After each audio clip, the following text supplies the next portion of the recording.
Hello guys, मेरा नाम है सागर। माय अनएक्सपेक्टेड वाइफ के एपिसोड नंबर 96 में यूं ही कहते हैं, ठीक है, अगर इस बारे में तुम बात नहीं करना चाहती तो मुझे बताओ कि तुम इस वक्त मेरे घर में क्या कर रही हो। ये बात सुनकर नॉर्वे और उसकी माँ दोनों ही चुप हो जाती है। नॉर्वे की माँ कहती है, तुम लोगों ने मेरी बेटी के साथ गलत किया, इसलिए मुझे उसकी मदद करने के लिए यहाँ आने की जरूरत थी। यूं ही कहती है, आपकी गलतियों के लिए आपको जिम्मेदारी लेनी चाहिए। क्यूआन ने ही कंपनी आपको इसलिए आने दिया कि वो आपको अपनी फैमिली मानता था, और अब जब कुछ हुआ है तो तुम दोनों हमारी पीठ पीछे कुछ गलत करने का आरोप लगा रही हो। आपको दोनों को पता होना चाहिए कि चीजें वास्तव में ऐसी नहीं है। आपको और अधिक समझाने के लिए मेरे पास और मेरी माँ के पास समय नहीं है, तो आप जा सकती है। नॉर्वे चिल्लाते हुए कहती है, यूं ही तुम कुछ ज्यादा ही कह रही। यूं ही कहती है, मैं अब और ज्यादा नहीं कहना चाहती, तो तुम लोग जा सकते हो। अगर हम इसे जारी रखते हैं तो चीजें और भी खराब हो जाएगी। इसके बाद वो दोनों वहाँ से चली जाती। यूं ही कहती है, शांत हो जाओ मॉम, ये पानी पी लो। मॉम कहती है, मुझे समझ नहीं आता कि तुम्हारे चाचा ने अपने बच्चों की परवरिश कैसे की है। तुम नहीं जानती, लूनर ईयर पे मैंने जब नॉर्वे के फोन में क्यूआन से संबंधित इतनी सारी चीजें देखी तो मुझे कैसा महसूस हुआ। यूं ही कहती है, बहुत सारे ऐसे लोग हैं जो मेरे पति को पसंद करते हो, तो इसमें परेशान होने वाली कोई बात नहीं है। मॉम कहती है, तुम क्या कहने की कोशिश कर रही हो? क्या तुम घमंड करने की कोशिश कर रही हो? यूं ही कहती है, मैं घमंड कैसे न करूँ, मेरा पति है ही इतना स्मार्ट। मॉम, क्यूआन ने मुझे बताया कि नॉर्वे के कारण कंपनी पर बुरा असर पड़ा, आखिर बात क्या है? मॉम कहती है, मुझे आपके डैड ने बताया, उसे एक प्रोजेक्ट का चार्ज दिया गया था, लेकिन उसने वहाँ रहने वाले लोगों को वहाँ से जाने के लिए मजबूर किया और वक्त से पहले काम भी शुरू कर दिया, जिससे वहाँ रहने वाले लोग घायल भी हो गए। इसकी वजह से कंपनी को बहुत बड़ा मुआवजा भी देना पड़ा। जब कंपनी ने उससे इस बारे में बात किया तो उसे लगा कि इसके पीछे तुम हो और तुम्हारा इरादा उसे कंपनी से निकालने का है। मॉम कहती है, तुम्हारी दादी ने कुछ दिन पहले कुछ बातें कही थी, लेकिन उन्होंने उस पर ज्यादा ध्यान नहीं दिया। यूं ही कहती है, कोई बात नहीं, इसमें मेरी भी गलती है। मुझे पता था कि नॉर्वे इंटरव्यू के लिए ही कंपनी में गई थी, लेकिन मुझे नहीं पता था कि कुछ ऐसा हो जाएगा। अगर मैं उसी समय उसे रोक लेती तो चीजें ऐसे ना होती। मॉम कहती है, अब किसकी गलती इस बारे में बात करके कोई मतलब नहीं है। भले ही हम उनके साथ कितना भी अच्छा व्यवहार कर ले, लेकिन वे हमेशा हम पर ही दोष मढ़ेंगे। उन्हें जैसा सोचना है वैसा ही सोचने दो। यूं ही कहती है, आपके लिए काफी मुश्किल था ना मॉम कहती है, इस बारे में बहुत बात हो गई। तुम कैसी हो? क्या मेरा पोता बेहतर हो रहा है? यूं ही कहती है, आज मैं उसे स्कूल ले गई थी।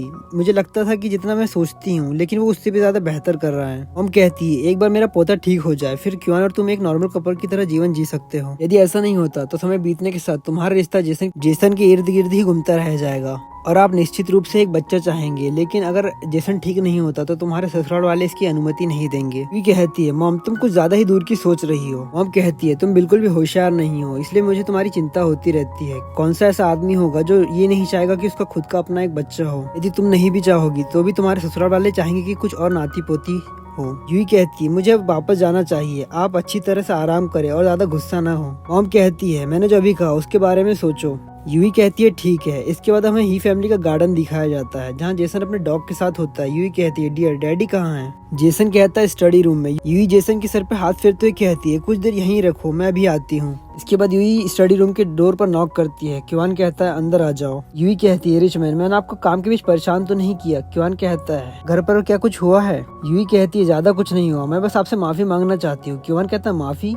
यूं ही कहती है, मैंने माँ से नॉर्वे ने जो किया उसके बारे में सुना, आपको परेशान करने के लिए माफ करना, मैं यही कहने के लिए यहाँ आई थी। क्यूआन कहता है, वो अब जवान हो चुकी है, वो नहीं चाहेंगी कि तुम उसके लिए माफी मांगो, और वो अपनी गलतियों के परिणामों से गुजरेंगी। वहाँ की सिचुएशन कैसी है? क्या आपको मेरी मदद की जरूरत है? यूं ही कहती है, कोई बात नहीं, हम इसे अपने दम पर ही हल कर लेंगे। हम इस चीज को जल्दी या देर से खत्म कर ही लेंगे। यदि नहीं तो और भी रिश्तेदार कंपनी में अपने अजीब विचारों के साथ आने की कोशिश करेंगे। अन कहता है, रिश्तेदार को शामिल होने से कंपनी ही नहीं रोकती, हम संघर्ष को कम से कम करने के लिए साथ काम नहीं करते। सिर्फ रिश्तेदारों के बीच हमारा रिश्ता ज्यादा समय तक कायम रहेगा। यूं कहती है, समझ गई। तभी कोई डोर पर नॉक करता है। क्यूआन कहता है, अंदर आ जाओ। वो क्यूआन का असिस्टेंट होता है। यूं कहती है, मैं चलती हूँ। यूं के वहाँ से जाने के बाद क्यूआन असिस्टेंट से कहता है, क्या ये कंफर्म है कि वो शू ही है? असिस्टेंट कहता है, हाँ, मिस क्लेरा के वहाँ ज्यादा दोस्त नहीं थे, एकमात्र आदमी जिसकी मिस परवाह करती थी वो शू है। इसके बाद क्यूआन घर से निकल जाता है। फिर हमें शूमू की जगह दिखाई जाती है। क्यूआन कहता है, तुम्हें पता है कि मैं यहाँ क्यों हूँ, है ना? शूमू कहता है, मैं क्लेरा से शादी करूंगा। क्यूआन कहता है, गुड। शू कहता है, मुझे एक बात समझ नहीं आई, तुम अपनी इकलौती बहन की शादी एक ऐसे लड़के से क्यों करना चाहते हो जो उससे प्यार भी नहीं करता? क्या ये सिर्फ इसलिए है क्योंकि वो मेरे बच्चों की माँ बनने वाली है? क्यूआन कहता है, कम से कम मुझे पता है कि तुम उसको चोट पहुंचाने के लिए किसी दूसरी औरत का इस्तेमाल नहीं करोगे। शू कहता है, क्या तुम्हें पक्का पता है?